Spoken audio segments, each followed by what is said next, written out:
My name's Rommi Smith. I'm a poet and a playwright, and I make my living from writing and performing and teaching. What I really love about poetry is that it is full of surprises. Poetry is a mysterious thing. Writing is a mysterious thing. You can think that you have a flow and you're producing quickly, and it feels as though you're teeming with ideas, and then you can suddenly not feel like that. It challenges you, it makes you ask questions of yourself, it asks you to raise your game, and it also asks you to be learned about your craft. I wanted to be part of Games in the Park because I'm fascinated by the culture, the rich poetic culture of playground chants and songs. They're really an evocative memory for me in terms of my own childhood. They're a way of galvanising very different young people to communicate with each other, to hold hands with each other. And lots of those things when you're young, you know, kids sometimes have issues in the classroom with holding hands with each other, but in clapping games, that's the point of them. It's about connection and communication. So I really love the games and the memory of playing those games, but I love the mystery almost of the chants that kind of were a bit kind of nonsensical, but there was a magic to them, a kind of potency about those chants.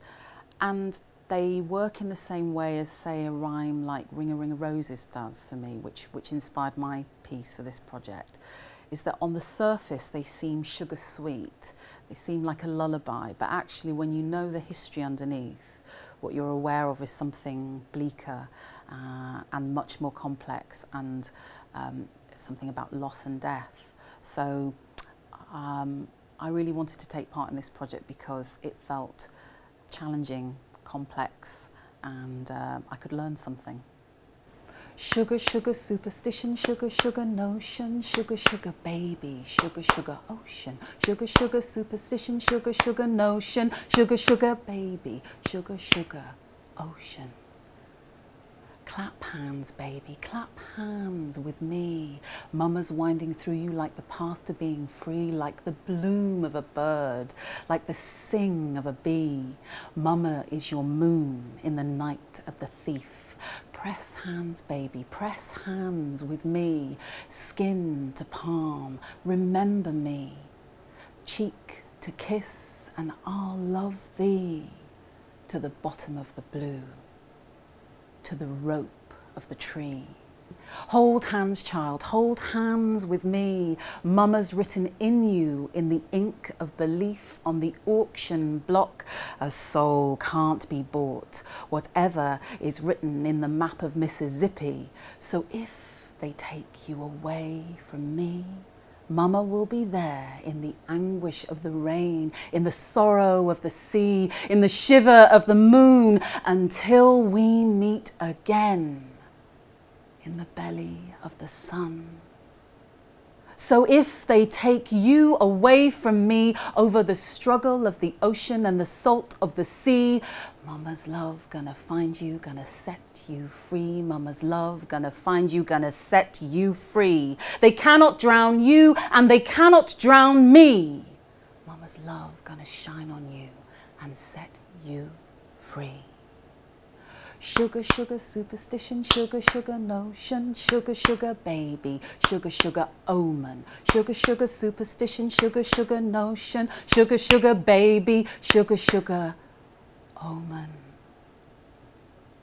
I wrote Mama's clapping game poem because I wanted to explore the connection between mother and child.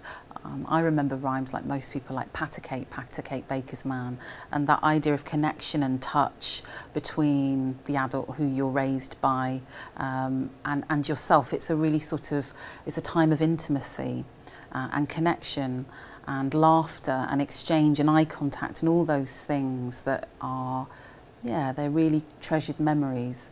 I also wanted to look at the history of clapping games, that they've been played across the centuries. We have records of, in my research I was finding records of clapping games being played in the 1690s, and the rhymes for those games not changing much until sort of 2002. So there's an incredible sort of sense of history. And then I began to think about one of the subjects that has been a passion of mine to explore is the transatlantic slave trade. It's a subject that I explored in my residency in Parliament. And I wanted to explore that through this. I wanted to explore the way in which a song might contain a message, like so many spirituals do. They contain coded language, suggestions of where to go, where's a safe space. They also contain a promise or a blessing of some description to keep somebody safe. I mean, even in something like this little light of mine, I'm going to let it shine. It's not just about the star, it's about someone looking over someone and saying it will be all right. And I wanted to think about the clapping game in that context, that a mother, an African mother, an enslaved mother, what song might she sing to her child who she fears might be taken away from her? How might that point of connection, the hands and the palms touching, be significant as a ghost memory? If that child is taken away forcibly, what might be left in terms of that imprint, both on mother and child, and the legacy of that song in both of their memories and imaginations?